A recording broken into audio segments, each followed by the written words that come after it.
John, how's it Michael. going? Fantastic. How are you doing, Michael? I'm doing good. I'm doing good. It's another beautiful Sunday, the Sunday update for our community here. And We've got a new let's get face with right us. into it. Yeah. Yeah, we do. So Hey guys, without further ado, let's get to it and get Ali on here. Yeah, so introducing, we made the announcement last week to a lot of fanfare. I think there was a good amount of engagement that happened on all the social posts, and even on LinkedIn, we had some great engagement. We are going to be bringing Ali on as he's now a full-time part of the team. And so Alireza Dehghan, why don't you go ahead and introduce yourself as our new COO? so hey everybody. Yeah, I'm Reza Dehghan. I'm basically a serial entrepreneur like most of the team, but I've been kind of working as a consultant and on a business development perspective to some of the companies that you may probably know, from crypto exchanges to even banks around the world. And I kind of, when I met Saying Social, it was so exciting, so revolutionary. I remember the day that I reached out to John, just talking about it, the features that we were going to implement, and the sheer scale of it, what we can provide people. It was just so powerful that I couldn't refuse to join. So, yep, now a full-time part of the team, and couldn't be more proud to be so.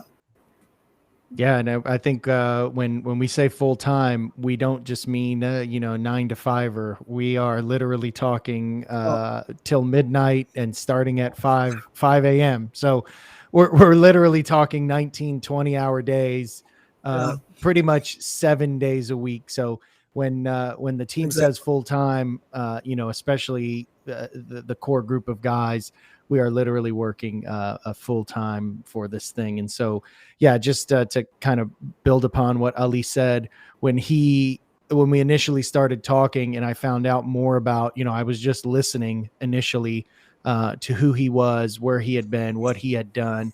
And the more I listened, the more intrigued I was. And the more he listened, the more intrigued he got about what we were doing. And then we came to after probably what it was about a month of going back and forth, Ali, we came to the conclusion that we really need to bring you on as somebody with a significant amount of experience in the specific area that we're wanting to travel, not just as a general crypto person, but specifically in the regulatory, lending, banking, financial portions of, the ecosystems. And so once we figured that out, and like you said, when you told me that you believed in this to the point to where you were willing to, leave everything else behind that you were working on and do this. And, it was really humbling. And so we welcome you. I think everybody's very excited to have you, including myself.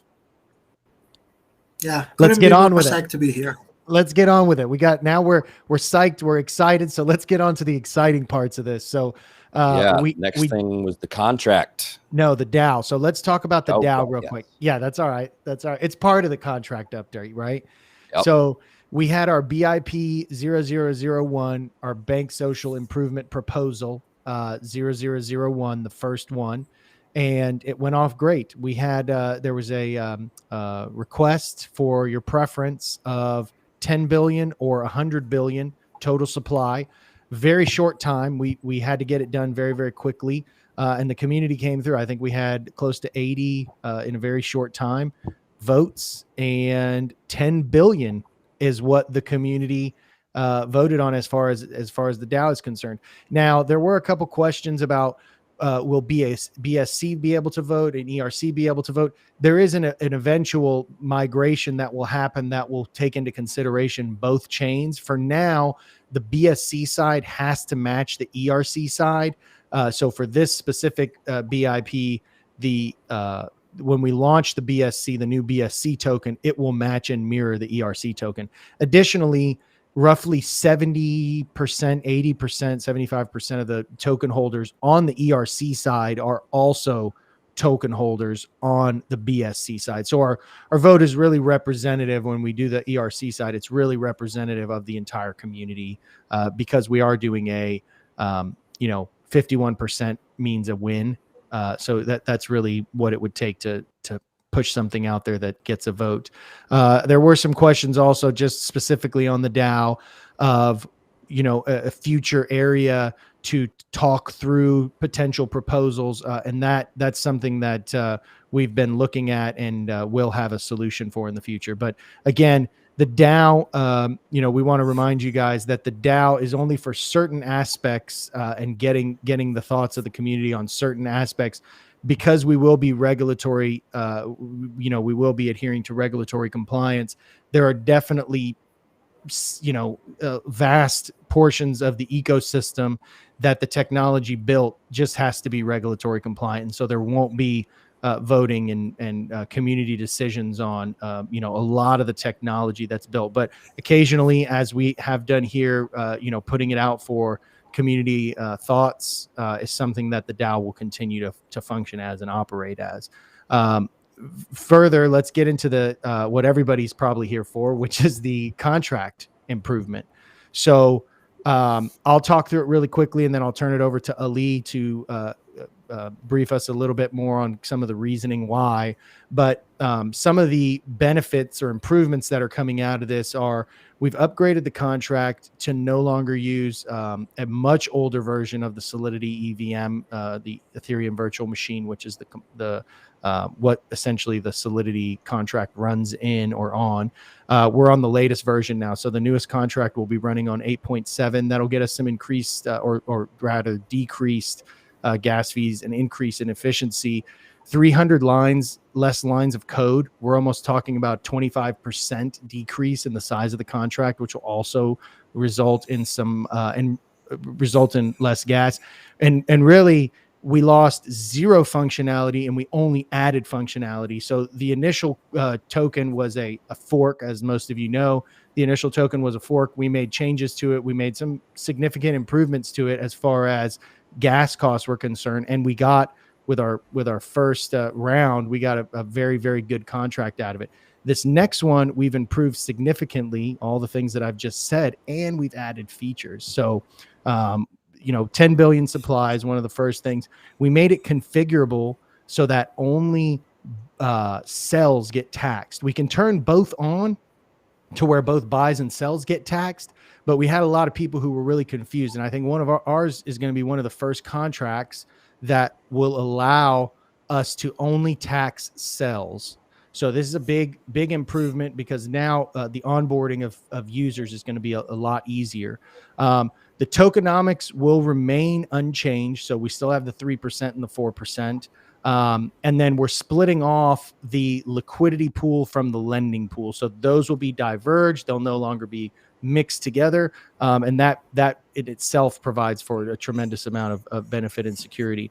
Ali, I'll let you go into really the reason why we did this. I mean, these things that I just talked about were more like, hey, while we're doing this, might as well, significantly upgrade the token, but we really had a reason why. So I'll let you go ahead and go into that. Yeah, we're building up on that, John. This question is clear that, sure, new features, great, but why did we need to do this? This had to be done. Look, we're going forward. This is not a token anymore. This is a company that has to adhere to regulatory compliance if we want to provide financial services.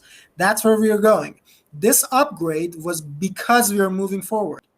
Because we were moving forward and we want to offer financial services.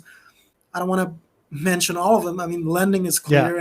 Yeah. Don't mention all of them right now.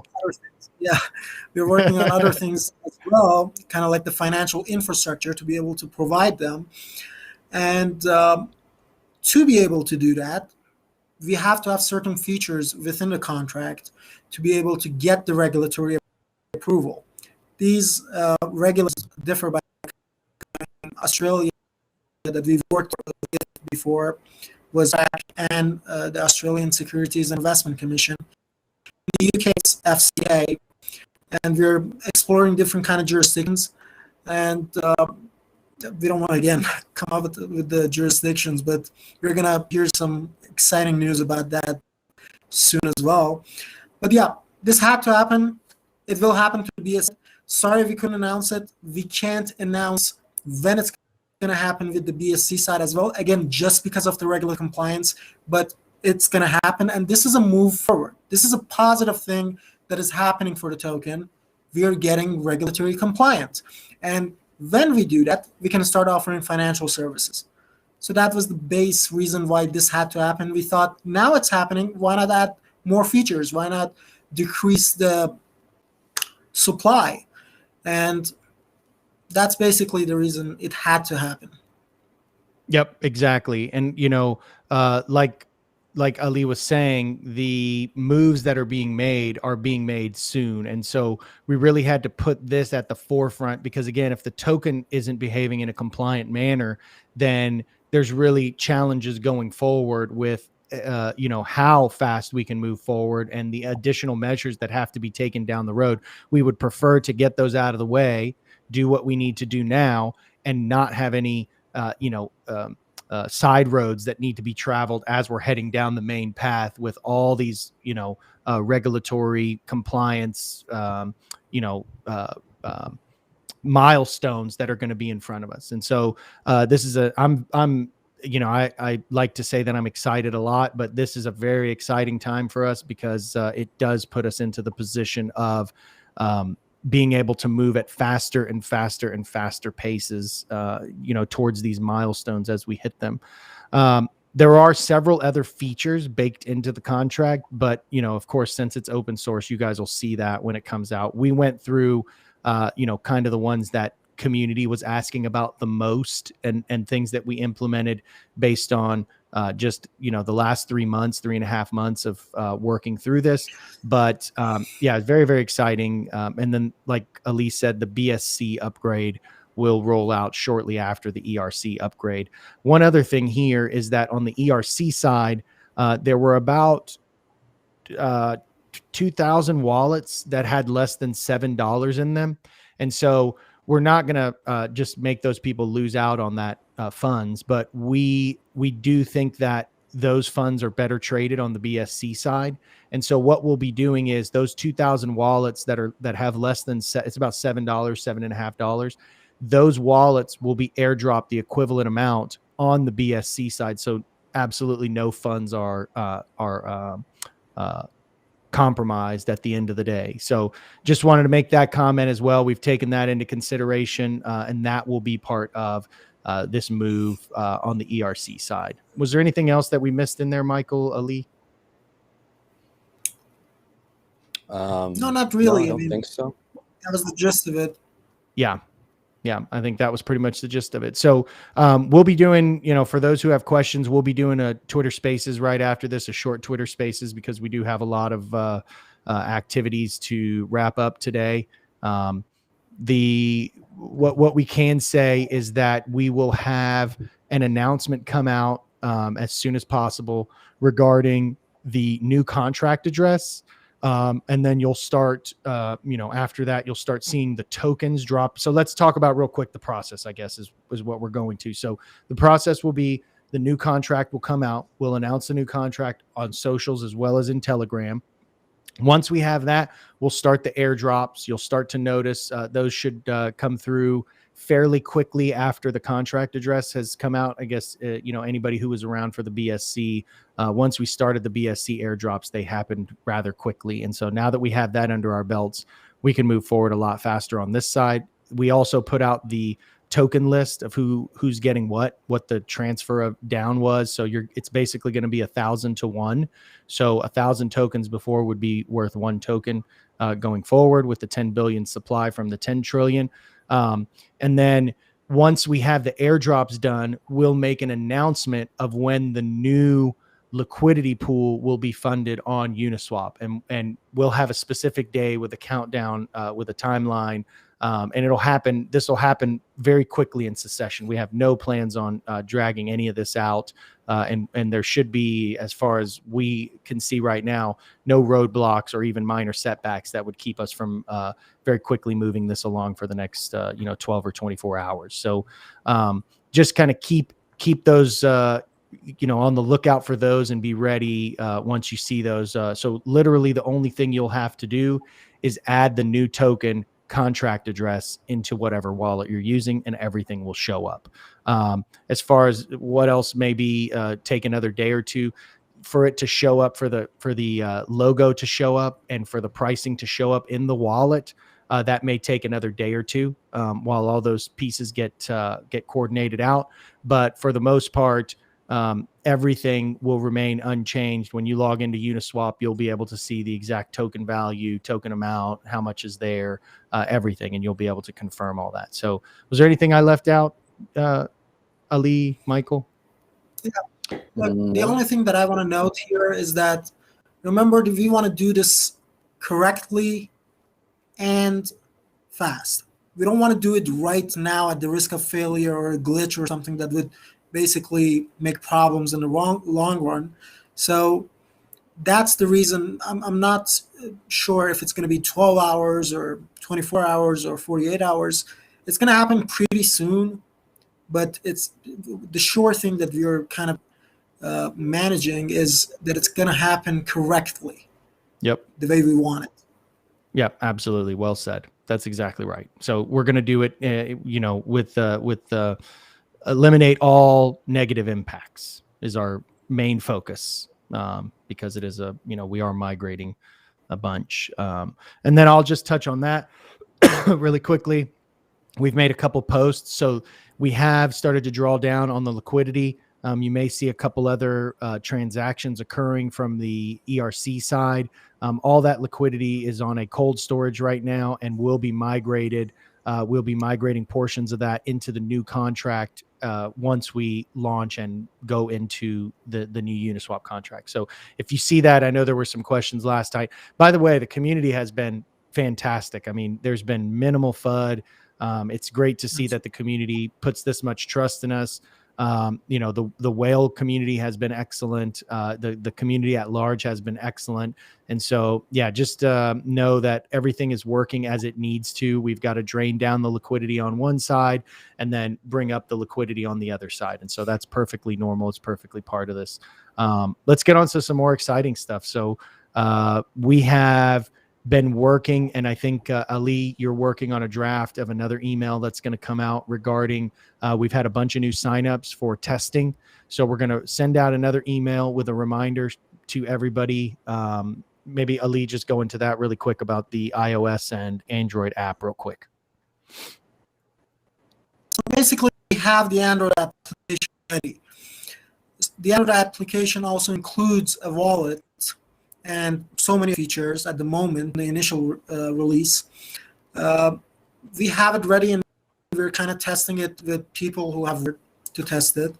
Once it's done, it's going to be released to the public. The next one is going to be the iOS app, which is almost done, and we're going to basically test that out again. If you're interested in testing out the iOS app, do register wherever we provide that.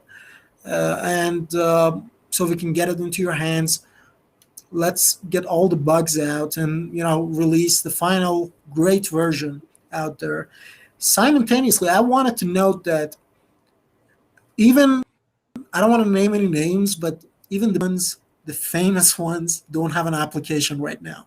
Okay? Yeah. We literally had to work, like in the past month or so, we've been working like, I don't want to just throw out a number out there, but I'm pretty sure I've been working 16 hours per day, John. Yeah. Right? Yeah. Oh, yeah. 80-hour weeks, easy. Yeah. So we've been trying to get this out as fast as possible. Whatever we're doing, we want to do it as fast as possible.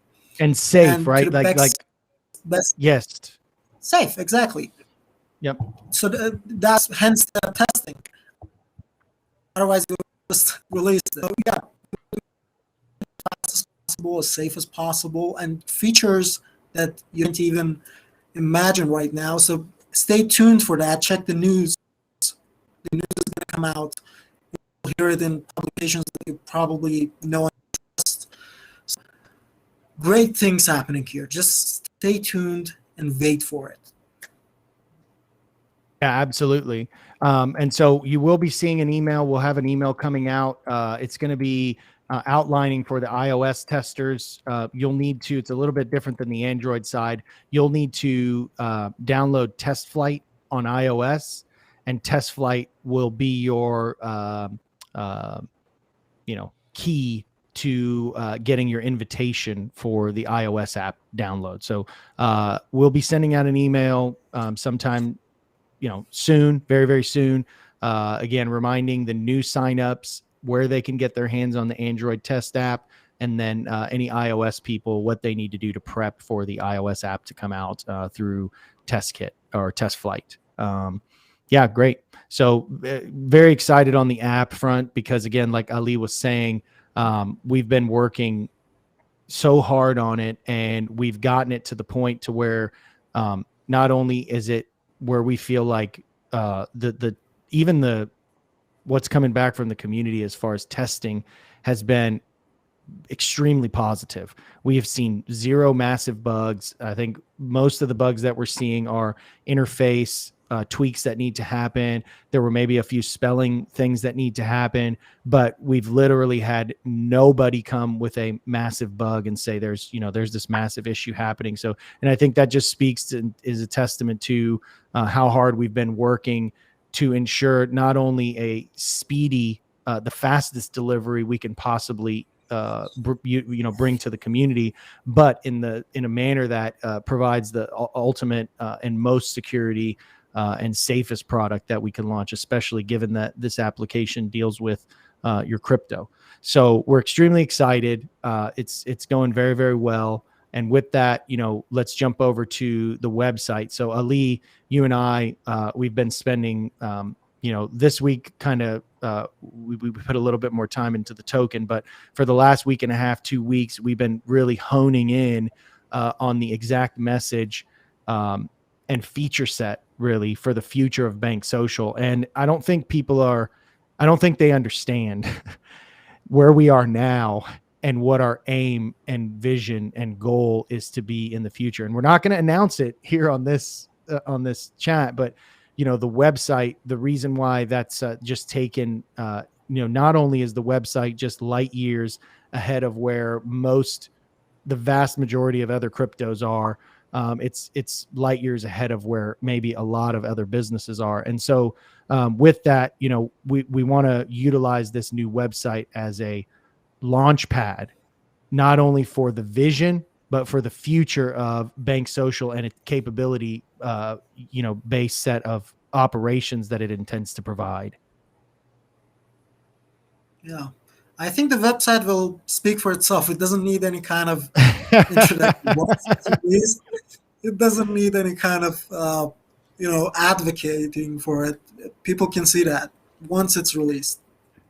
Yeah, absolutely. I agree wholeheartedly. So we're very excited about that. And then, wrapping up here, we made a very interesting post this week. So part of what Ali and I do, quite frequently is analytics and deep diving into the user base and the community just to understand who, where, what, how, the personas that we're dealing with. It's important for marketing. It's important for application development. It's, of utmost important for just the future ecosystem. What kind of users and what do they want to see? And what we found when we were doing this deep dive is that we have holders in 80% of the countries around the world. It was an amazing find when we were looking at this. We both kind of looked at each other through the blockchain, through the the TV screens, but we both looked at each other and said, wow, this is incredible in 3.5 months, what we've been able to accomplish and how far we've come just in 3 months with being in 80% of the countries around the world. Exactly. Yep. So I don't know, Ali, was there anything else that we missed out on? Michael, anything else that we missed out on for this update? I know we have a lot to do today, so we wanted to keep this one very informative and short, get through it and get back to it. Nope. Yeah, Nothing from my side, really. I do know people are asking about the contract, and we're not going to tell them the contract exactly yet, but did you mention the ticker symbol? I don't know if you mentioned that. Okay. So we can mention the ticker symbol, Ali. So we've honed it down, and right now the ticker symbol that we've finalized on is BSL, Bravo Sierra Lima. So a 3-letter ticker symbol. It's we think it has a lot of benefits. We won't go into all of them here and now. We can maybe share them later. Twitter. But yeah, we'll share them on Twitter. So we're going to do a spaces after this to answer everybody's questions. We'll all jump on there and we'll be on there for about 15 minutes. We're going to try to make these quick, guys, because we have a lot going on today. We need to get back to it. Ali, myself, several of the other core group members, we're all working, pretty much tirelessly. We worked till about 1 a.m., 2 a.m. last night and got up very early, got back on it. And so we just need to get back to it. But we do want to give the community the feedback they need. And so we'll jump on Twitter Spaces. Anything else that we were wanting to get out, Ali, Michael? lots of things to talk about, but I mean, how can you just push whatever's happening in Bank Social into 30 minutes? Yeah, you can't. It would take us, months and months to describe everything. You're absolutely right. Yeah, exactly. All right, guys. Well, with that, all the love and all the power. We appreciate everybody joining us today. Jump on Twitter Spaces. We'll be on there in about 10, 15 minutes.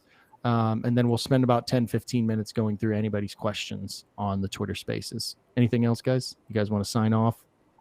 That's it. Have a good day. I'm done. All right. Thanks so much.